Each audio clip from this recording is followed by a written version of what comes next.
Pero if you are going to ask me kung may chance ba itong tambalan ni BP Leni at Senator Erwin Tulfo, para sa akin may chance. Actually, malaki yung chance nila. For me, only Mayor Leni Robredo yung medyo kayang pumalag kay BP Sara. Pero ang sinasabi kasi ng mga tao, especially yung mga DDS, Yes, hindi mananalo si Lenny kay Sara kasi 31 million votes nga yan noong 2022 eh. Eh si Lenny 15 million votes lang yan noong 2022. pero wag natin kalimutan no, na noong 2022 election, Sara got 31 million votes because combination yun ng DDS and Marcos loyalists kung bakit naging ganun kalaki yung nakuwang boto ni BP Sara. Now, sino yung possible na pwedeng tumambal kay BP Leni na may ibang fan base, may ibang lahi ng supporters? For me, it's either Senator Rapi or Erwin Tulfo. Yung Tulfo base, sila yung pwedeng tumambal kay BP Leni. Why? Magandang araw Luzon, Visayas at Mindanao at kahit nasa ang panig ka man ng mundo ngayon, no? Welcome back sa panibago na namang episode ng ating vlog. For today's video mga kaibigan, no, ay pag-uusapan natin ang isa sa mga umuugong na balita no, ngayon sa internet. Isa sa mga rumor na kumakalat ngayon sa internet. Ang posibleng tambalan ni dating Vice President at ngayon ay Naga City Mayor Leni Robredo at Senator Erwin Tulfo para sa eleksyon 2028. Isa ito sa mga tambalan no, na hindi natin nakita ni sa ating panaginip. No? Nagsimula yung rumor na yan mga kaibigan nung nagkaroon ng courtesy call between Naga City Mayor Leni Robredo and Senator Erwin Tulfo. No? Yun yung bumisita si Senator Erwin Tulfo sa Naga City. Para di umano, para di umano, makipagtalakayan kung ano yung pwedeng maitulong ng national government sa local government ng Naga City. No, yun ang sabi nila. No, but we all know that naman, no, na yan naman yung laging sinasabi ng mga politiko, no, business as usual. No. Pero the question is, yun nga lang ba ang dahilan o may naganap ng suyuan? No, Leni Tulfo, no, Lewin 2028. O kaya, ano ba maganda? Leni, Erwin, Erlen. Pangit. Lewin siguro pwede, no? Lewin 2028. Although wala pa namang confirmation yung dalawa, no? Na sinasabi nila na sila nga i-official na magtatambal sa 2028. Pero maraming survey kasi ang lumabas nitong mga nakaraang linggo, buwan, no? At marami din mga political analyst, political commentator ang nagsasabing kapag nagkataon na magtatambalan talaga itong si BP Leni at Senator Erwin, ay magiging malakas sila na tambalan. Mayor Leni for President, Senator Erwin Tulfo for Vice President. At may mga political analyst nga na nagsasabi din na posible daw na itong tambalan na ito ang makakagiba o makakatalo sa kandidatura ni BP Inday Sara sa 2028. I'm not a political analyst mga kaibigan, hindi rin ako political expert, no? Pero if you are going to ask me kung may chance ba itong tambalan ni BP Leni at Senator Erwin Tulfo, para sa akin may chance. Actually, malaki yung chance nila, no? Malaki yung chance nila to beat BP Inday Sara. That's the truth. Papaliwanag ko sa inyo. Bakit? Hindi natin pwedeng alisin sa isip natin na si BP Leni pa rin until now yung standard bearer na pwedeng itapat kay BP Sara. That's the truth. Si BP Leni yung pwedeng makadikdikan, no? BP Sara. I am not saying na sure win dito si BP Leni kontra kay Inday Sara, no? I am not saying that, no? What I'm trying to say is papalag. Kumbaga, pwedeng magkadikdikan si BP Leni at si Inday Sara. Papalag kahit papano. Unlike kapag ang inilaban mo kay BP Inday Sara, let's say for example si Risa Hontiveros, no? Medyo mahihirapan. Actually, mahihirapan, hindi lang medyo. Talagang mahihirapan si Senator Risa Hontiveros. Ngayon, bakit si Risa Hontiveros yung example ko?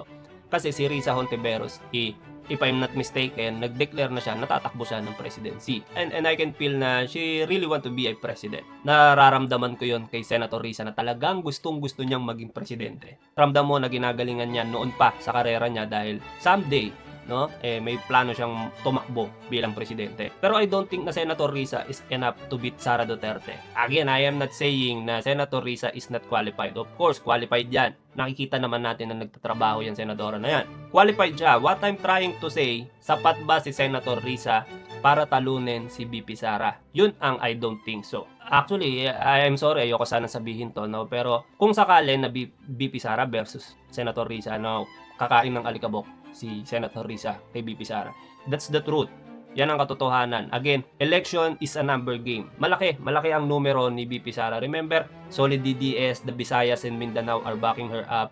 So malaki talaga compare kay Senator Risa Hontiveros. That's the truth, kakain ng alikabok yan si Senator Risa. Kaya for me, only Mayor Leni Robredo yung medyo kayang pumalag kay VP Sara. Ha? Dikdikan yan pag nagkataon. Pero ang sinasabi kasi ng mga tao, especially yung mga DDS, hindi mananalo si Leni kay Sara kasi 31 million votes nga yan noong 2022 Versus si Leni 15 million votes lang yan noong 2022. Malayo, malaki ang lamang ni VP Sara. Halos kalahati, 15 million. Pero wag natin kalimutan no, na noong 2022 election, Sara got 31 million votes because of the loyalists, the Marcos loyalists. Diba? Combination yun ng DDS and Marcos loyalists kung bakit naging ganun kalaki yung nakuwang boto ni VP Sara. So I don't think na yung 31 million na yun solid DDS. I don't think so. Kasi kung maaalala din natin, election 2016, no, President Rodrigo Duterte got only 16 million votes. Diba? So nagdoble yon during 2022 elections, the unity team. So, possible na yung DDS 15 million and then the Marcos SR also 15 million. Pwedeng ganon, di ba? And isa pa, hindi nga napanalo nun si Alan Peter Cayetano as Vice President, di ba? So, you know what I'm saying. So, it really shows na malaki pa din talaga yung ambag ng mga Marcos loyalists kung bakit nanalo ng ganun kalaki si VP Inday Sara last 2022 election. Ngayon kasi, again, hindi na ganun kalaki yung magiging botante ni VP Sara. Kasi nga, syempre, mga Marcos loyalists ayaw na sa kanya. So, malaking numbers yung na-chop dun sa boto ni VP Sara. Unlike the kakampings, no, na until now, solid pa rin sila. Diba? Solid pa rin yung kakampings ni VP Leni. So, kung 15 million yung kakamping na yun, for sure, may makukuha pa rin si VP Leni na at least 12 to 15 million na sure. And possible pa madagdagan yon dahil hindi natin pwedeng alisin yung factor na dahil sa gulo ng Marcos at Duterte, no? Merong for sure dyan, merong mga ilang loyalista at merong mga DDS na narinde na lang dun sa bangayan ng Marcos at Duterte and they decided na lang na Tangina, sobrang gulo na itong mga to. Kay Leni na lang tayo. Kasi pagka naupo si Sara, sigurado gagantihan. It's another 6 years. No, nang gantihan ng sigalot na naman. at the end of the day, kawawa na naman ng taong bayan. May mga, for sure yan, may mga ganong tao na dating DDS, dating Marcos loyalist, pero dahil narinde sa sigalot ng dalawang pamilya, they choose, no, to be with side of BP Leni ngayon. Ngayong 2028, kung tatakbo si BP Leni. Kasi, kumbaga, hindi na nila kaya pa na mag-sacrifice ng another 6 years ng magulong gobyerno na naman. Kasi at the end of the day, ang kawawa ay taong bayan. So, sigurado ako may mga ganun tao na nakapag-isip ng ganun na possible, lilipat kay Mayor Leni. Ngayon, kung ang pag-uusapan natin ay BP Leni versus BP Sara, one-on-one, ha? Kakamping versus DDS, one-on-one, balikatan lang yan. Dikdikan lang yan. Actually, medyo lamang pa nga rin si BP Sara siguro dito kung sakali. Pero hindi na ganun kalaki. Hindi na 15 million, maybe hindi na rin 10 million yung magiging lamang ni BP Sara. Lamang siya, no, pero dikdikan lang din talaga. Hindi ganun ka-landslide this 2028 kung sakaling tatakbo si Mayor Leni. Pero kung magtatandem, let's say for example, Leni for President, then Bongbong for Vice President, that will be a DDS versus kakamping and loyalista. Magkakampi na yung kakampings and yung loyalista na parehas may solid base. So, in that situation, medyo tagilid dito si BP Sara. Tatagilid talaga, hindi medyo. Tatagilid talaga dito si BP Sara.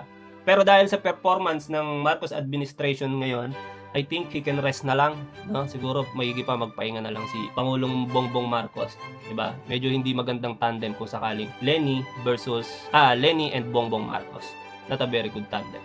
Asot pusa kasi yan dati, tapos magkakampi ngayon, 'di ba? Plus yung performance pa nga ng Marcos administration ngayon, medyo hindi maganda. For me lang, sa akin lang naman yon. Ngayon, kung nagagandaan kayo sa performance ng Marcos administration at nararamdaman nyo talaga siya, well, good for you, di ba? Pero ako kasi, hindi ko siya nararamdaman, sa totoo lang. Ngayon, going back, sino ngayon yung pwedeng itambal kay BP Leni Robredo na meron ding different base na, alam mo yun, pwedeng makadagdag sa voters ni BP Leni. Yung may solid talaga na voters. Definitely not Risa, kasi sa tingin ko hindi siya papayag na maging BP lang siya ni Leni. We all know what she wants. Kilala natin si Senator Risa. We all know what she wants. I can see it in her eyes na gusto niya talaga presidente. Kaya yung Leni Risa, malabo yan. Leni Bongbong nga, ayun, gaya ng sabi ko, no, big no.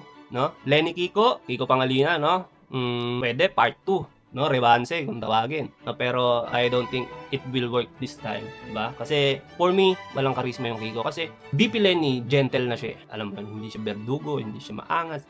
Gentle, kumbaga, I mean, mother figure Si Kiko, bukod sa walang karisma, gentle din kasi siya. For me, so, so we need some authority. Alam mo yon, yung may konting tigas. Kasi sa tigas ng ulo ng mga Pilipino, hindi pwedeng gentle lang eh. Alam mo yun? That's why President Rodrigo Duterte was very effective year 2016. Kasi yun yung hinahanap din ng tao talaga, yung matigas. Kaya lang medyo, syempre ang dami naging issue ng Presidente Duterte. Hindi mo alam kung masyadong sumobra sa tigas, no? Pero we need that. So Kiko, medyo soft, medyo gentle. So, gentle na si BP Lenny, gentle pa si Kiko, nanay tatay mo, gentle. So, hindi din for me. Lenny Bam Aquino. Pwede si Bam, pero not now. Hindi pa ngayon siguro. And Bam Aquino, hindi rin siya makakatulong na mapataas yung voters ni BP Lenny. Why? Kasi yung kakamping na voters ni BP Lenny is the same kakamping na voters din ni Senator Bam Aquino. It's the Aquino, the Dilawans, no? Yung mga kakamping na yun din yung mga dating Dilawan. So, it's the same person. So, walang madadagdag na boto kung sakaling Lenny Bam yung magtatandem. And kung gusto nila ay manalo, I think hindi talaga. Again, election is number games. Kung sakali. I mean, it's a great duo, no? Pero hindi siya mag-work. Kasi kulang pa din. Kasi it's the same person. The Kakampings and the Dilawans, the Aquinos, are the same person, same voters. Di ba? Now, sino yung possible na pwedeng tumambal kay BP Lenny na may ibang, fan base, may ibang lahi ng supporters? For me, it's either Senator Rapi or Erwin Tulfo. Yung Tulfo base, diba? Sila yung pwedeng tumambal kay BP Lenny. Why? Tulfo base, yung mga botante ng mga Tulfo, it's different. Different variety pa yan. Halo-halo yan. Diba? May mga solid na Tulfo, may mga DDS na Tulfo, may mga loyalist na Tulfo, may mga kakamping na Tulfo. So kung halimbawa makikipag-tandem si BP Lenny either kay Senator Rapi and Senator Erwin, madadagdagan yung mga botante niya. At yun nga, galing yun sa Tulfo base. So may ibang source of numbers, may ibang source of voters. And if they want to beat BP Sara, they need that another source of numbers, another source of voters, 'di ba? Kaya ako, kung sinong pwedeng tumambal kay BP Lenny, it's either Senator Rapi or Senator Erwin, 'di ba? Not Risa, not Bam, not Kiko, either Rapi or Erwin. Lenny Bongo pwede din, pero malabo pa sa patis labo 'yon, 'di ba? So it's Senator Erwin or Senator Rapi. But if you will ask me kung sino kay Senator Erwin o kay Senator Rapi, I will go to Senator Erwin. Magkaiba kasi yung Rapi and Erwin. Yung Tulfo brothers naman, they are different. Magkakaiba yung Tulfo brothers. Iba yung style ng Rapi, iba yung style ng Montulfo, iba yung ugali ng Bitag, di ba? Pero for me, I will go with Senator Erwin kasi mas statesman yung atake ni Senator Erwin. Mas malakas yung loob niya, yung political will niya. Kita mo yung Meralco nga, binangga ko. Isa sa pinakamalaking oligarko dito sa Pilipinas. Binangga ni Senator Erwin. Alam mo yun, medyo may tigas eh, di ba? Makakaramdam ka ng tigas kay Senator Erwin. I am not saying na malambot yung Rapi. Iba lang yung pagkaka-deliver nung Senator Erwin. Medyo may kaunting kamay na bakal eh. Alam mo yon. Nandun yung authority, nandun yung father figure na disciplinarian. And charismatic din kasi yung Erwin Tulfo. If you remember, when was the last time na meron tayong, politiko na bumabangga ng mga oligarko, na nandun yung authority, nararamdaman mo talaga. That was the time na Rodrigo Duterte era, di ba? Kaya yung charisma niya, medyo medyo nararamdaman mo siya kay Senator Erwin. Pero iba yung charisma din ng Duterte din talaga eh. Talagang medyo ibang level yung disciplinary nung Duterte. Nung Rodrigo Duterte. When I say Duterte, Rodrigo Duterte, no? Not Sara, not Pulong, not Baste. Because yung tatay talaga is iba dun sa mga anak niya. Iba yung atake nung tatay talaga dun sa tatlong anak. Hindi mo pwedeng sabihin na mga Duterte magagaling. Iba talaga yung tatay dun sa mga anak. Ganon. I mean, going back, no, kaya si Senator Erwin Tulfo yung, alam mo yun, may mother figure tayo kay BP Lenny kung sakali. At the same time, meron tayong father figure kay Erwin Tulfo, no? May tigas eh, diba? Even before naman, nung nasa radyo pa siya, makikita mo kung paano siya magsalita. Matigas, maanghang, diba? Ramdam mong may authority. Ngayon lang kasi hindi na niya pwedeng gawin yung style niya sa radyo. Kasi syempre, diba? Senador na siya, hindi na siya journalist eh. Ganun naman talaga yung tama. Diba? Dapat talaga mag-adapt naman siya, which is yun naman yung maganda kay Senator Erwin. Nag-a-adapt siya. He is willing to adapt, he is willing to learn, he is willing to change. Alam niya na hindi pwede at hindi dapat na yung attitude niya as a journalist, as a broadcaster, gagawin niya dito sa Senado because it's different. Diba? Yun yung isa sa maganda kay Senator Erwin Tulfo. He is willing to change. Kasi may mga ibang politiko na, bakit ko babaguhin yung sarili ko? Eto ako, siga ako sa TV. Kaya yun, siga din sa Senado. Walang kadiplomasya. Diba? tatanga-tanga sa TV, kaya tatanga-tanga din sa Senado ngayon. So yun yung pagkakaiba ni Senator Erwin. He is not afraid to change, diba? Lalo't alam niya na yun yung mas makakabuti at yun yung tama. Diba? Hindi yung pagiging, pakitang tao lang yun kasi ganun. Hindi yung pakitang tao. Ang tawag doon ay maturity. Ang tawag doon ay growth. Ganon. Diba? Anyways, wala pa namang official statement, no, si BP Lenny at si Senator Erwin na sila ay magtatambalan or any statement na nagsasabi na sila ay tatakbo. Pero kayo ba, sino yung pwedeng makatambal ni BP Lenny? Or sino yung pwedeng tumibag kay BP Sara sa pagto-presidente? Comment nyo nga para at least alam ko din kung ano yung sentimiento nyo. Saka isa pang tanong, gusto nyo pa bang makita si BP Lenny na tumakbo sa national election o mas okay na kung nasa local government na lamang si BP Lenny? Comment nyo hanggang sa susunod na kabanata, hanggang sa susunod na episode ng Usapang Wala Lang. See you! Adios!